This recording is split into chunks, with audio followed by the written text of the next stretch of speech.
It's nice to be able to walk out to the garden and pick a bell pepper and take it in and put it in the salad. Or come out here and pick some okra to cook for dinner that night. You know, things like that. And of course, sliced tomatoes. To come out and pick a few fresh tomatoes. I wish we could do that all year long.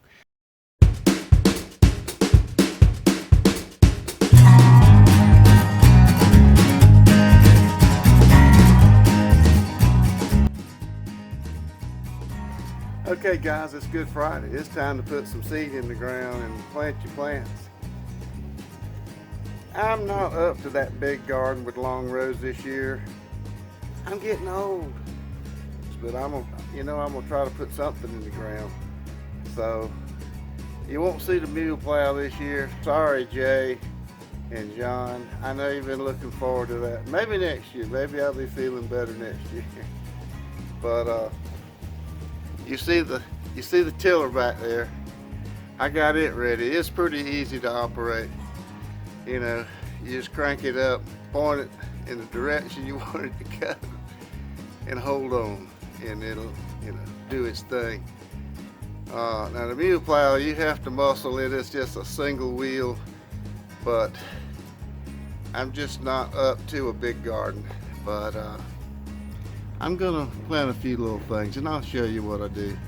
So you hang tight, and we'll get this garden planted. I got my tiller out here. It's been a good tiller. I've had it over 20 years, and it still runs good. I rebuilt the carburetor about 4 years ago.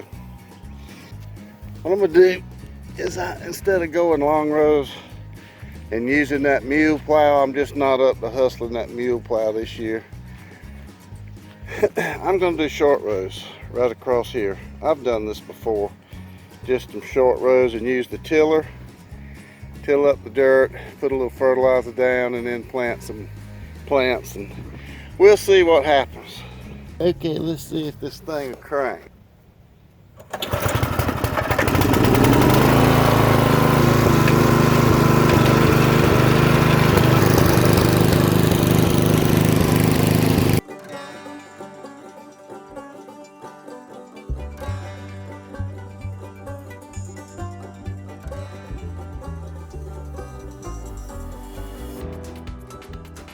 Okay, I'm going to take some 10-10-10 fertilizer and broadcast it in these rows that I just tilled.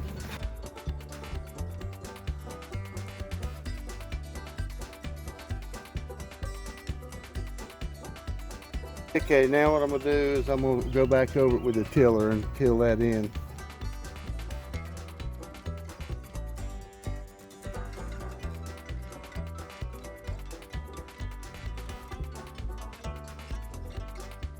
Out those sets right here in these 2 rows, and we'll get some maters and peppers in the ground today, if nothing else.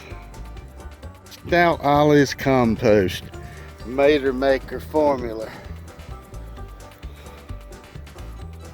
It's got a habanero. Leave us a little hole here. Real sandy soil here in this garden spot, and then start loading it up with this mater maker compost. A nice good helping like that.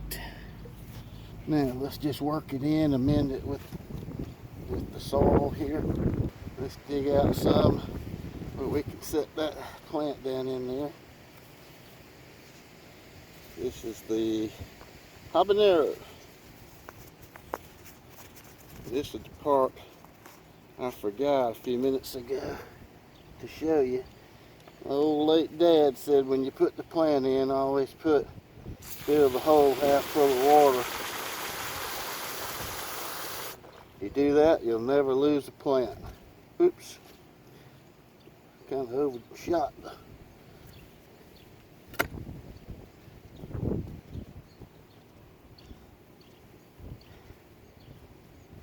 And then pack around it a little bit. Make sure it's set. I'm just doing it the old way. we just need a few vegetables. We don't need a lot. You know how gardens go. If you plant a big garden, you're gonna have so much you can't eat it all, and most of it, a lot of it, goes to waste unless you find people that'll come get it, and that's hard to do anymore. So I'm just putting a few plants in the ground because we like the vegetables, and I love getting out here and tinkering in the dirt, but it's getting harder on me. It's hard to squat and stoop. I have other issues that hold me back. So this is what it's come down to. And I'm sitting on a stool, matter of fact. So that's where I am. But we enjoy this time of the year, and the bounty of vegetables that it brings to the table. All right, I'll show you what I end up with. Later, after that first plant, it looks like the tomatoes are up and standing good. The peppers are up and standing proud. So, and we've had, you know, a weekend and some rain.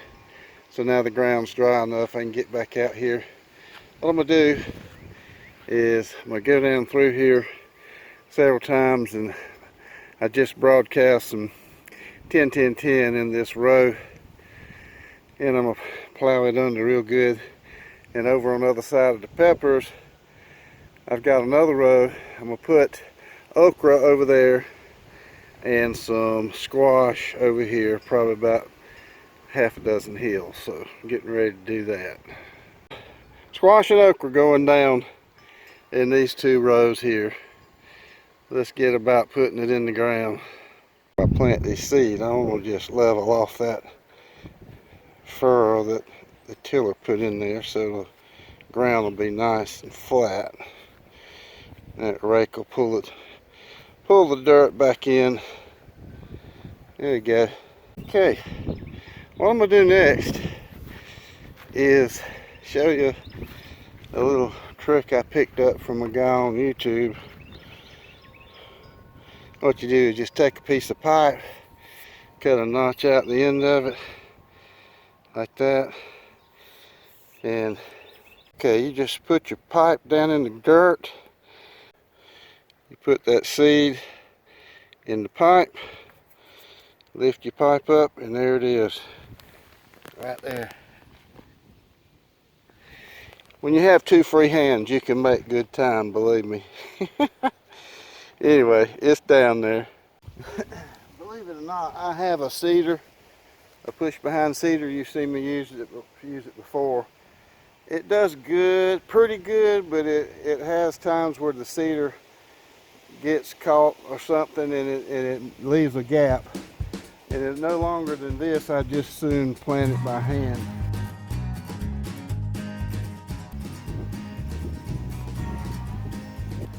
Okay, there you have it. There's the row of okra planted. Now I'm gonna do the same thing with the squash. And I'm gonna put probably 4 or 5 seeds to the hill. You know, you gotta plant one or two for the birds, 1 or 2 that won't make it, and then 1 or 2 for you. That's kind of how that works. All right, I'll be back. All right, let's put some squash in the dirt. I'm gonna plant several seeds on each hill. I decided to put down this row of beets. I've tilled this row here a couple times, put down some 10-10-10 first, just a light sprinkle to richen up the soil. I'm out of breath.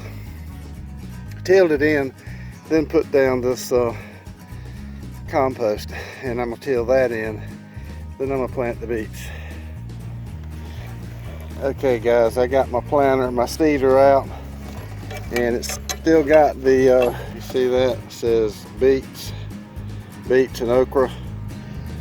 So I'm gonna put the seed down in this hopper.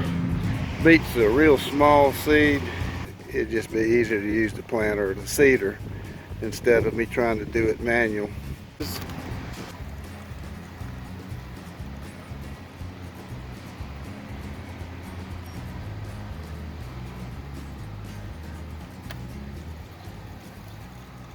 It's just that easy and that fast. That's a lot better than doing it manually, right? Actually, I had enough beet seed. I actually did 4 runs. So I'm gonna try that. I'm gonna try 4 runs, see if I can't get a good harvest. Pickle me some beets this summer. As I'm done with the planting, there's my row of squash. I've got 1, 2, 3, 4, 5 hills. If they all come up and bear, that'll be way more than me and Janet can use. But we got 1, 2, 3, 4, 5, 6 tomato plants there. 2 over there and 2 more over there in that building. I wouldn't have planted that many, but they were in the Clayton, and you know I can't throw them away. This is an early girl. That looks nice and healthy. This is a better boy, looking good. This is my solar fire. It's supposed to be heat resistant. We'll need that. Here's the Juliet Roma. Here is 2 more better boys down here to finish this row.